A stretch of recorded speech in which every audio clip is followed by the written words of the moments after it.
Now I was planning to do a little two-cam flight with this guy. This is the Dynam Tiger Moth.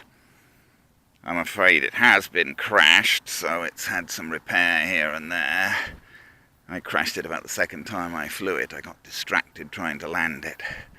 And I've adapted the undercarriage. I've put Park Zone Cub, Sport Cub wheels on it, and I've shortened these struts here and move the whole undercarriage further forward to give him a better footing on the grass. I've got the drone view there, trying to give a sort of little pilot's eye view. I don't know how satisfactory that's going to be, but anyhow, let's turn it on.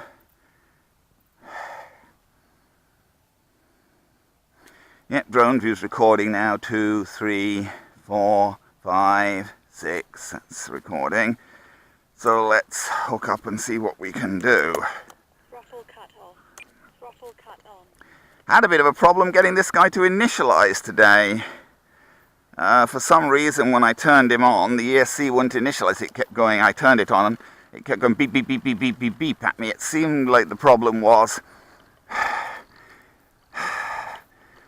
Well, it seemed like it didn't think that the throttle was low enough. It won't initialize unless it thinks the throttle's at 0. Now, according to my transmitter, the throttle was at minus 100%. Well, I had throttle cut on and it was on at minus 100%, which is what I got set. Some ESCs like you to set, it does vary. Some ESCs want you to set the throttle, the minimum throttle to minus 100%. Others want you to set it to more than minus 100%. Minus 130, I think, is the maximum you can set it to, the minimum, the lowest you can set it on the transmitter. Anyway, I had to basically put throttle trim down, had to take throttle cut off and put throttle trim down to get the ESC to initialize. Once I put throttle down to about minus 110% as per the transmitter, but it's weird because I've had it for a while and it's always initialized okay at minus 100 before.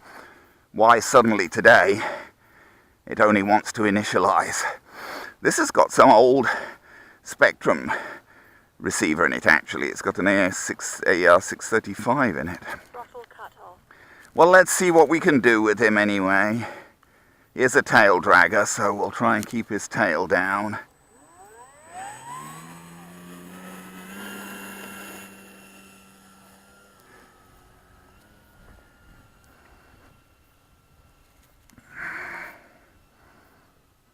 Now this is a plane that's supposed to fly with a 4-cell, and I've always flown it with a 3-cell. It seems to me that it has scale power with a 3-cell, but I can understand why people would want perhaps to, fly it with a 4-cell. It would obviously have more capabilities as an RC plane with a 4-cell, and that is what they recommend for it. But unlike that yak I was mucking around with, that just would not really fly at all sensibly with a 3-cell. This flies with a 3-cell. I mean, it seems to me that it has what looks pretty much like scale power for a Tiger Moth with a 3-cell.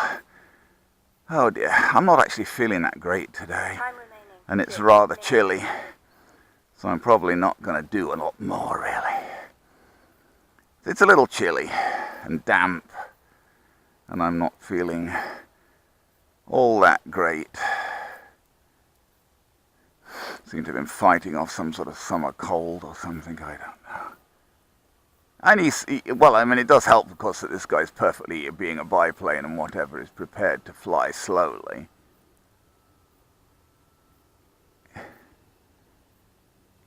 Famous last words. But I'm not flying him at full throttle. So he will do a sort of stately loop. I don't like to ask him to do too much. Also, he has been crashed and I'm not sure how strong everything is.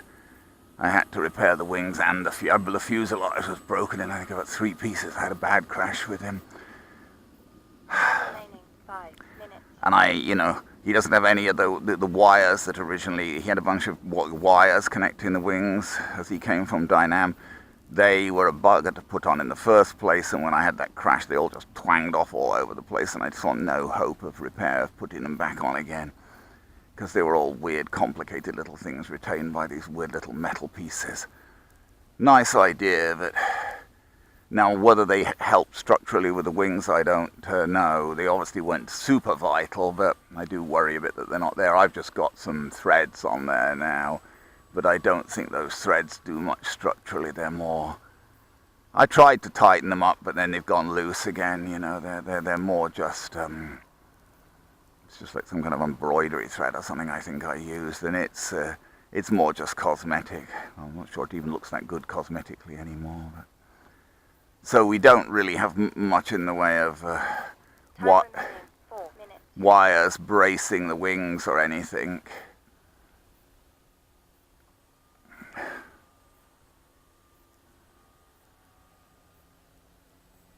And the wings have been repaired, so as I say, I really don't want to overstress him.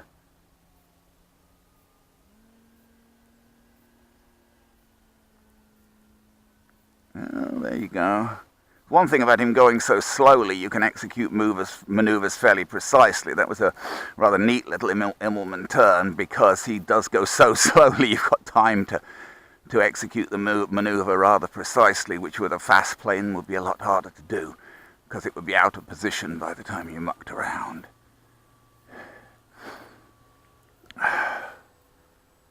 Anyway, that's about as far as I would push him, because, as I say, I don't trust him to be... I'm not blaming... I'm just saying my particular example, because he's been through a bit and whatever, and he's repaired, but, you know, he may not be all that strong. I wouldn't... what did Jenny say about the time?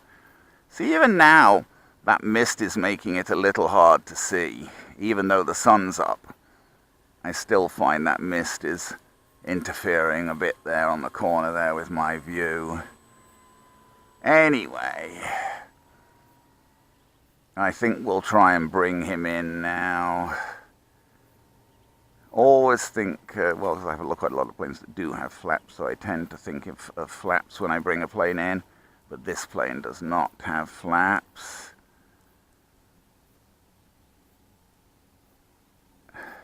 Yes, because he does fly slowly and whatever, you know, you famous last words, you've got time remaining 2 minutes. A certain amount of time, you know, you can sort of take your time a little bit doing things. You're not going to do them super fast. He should taxi in if I give him up elevator and whatever.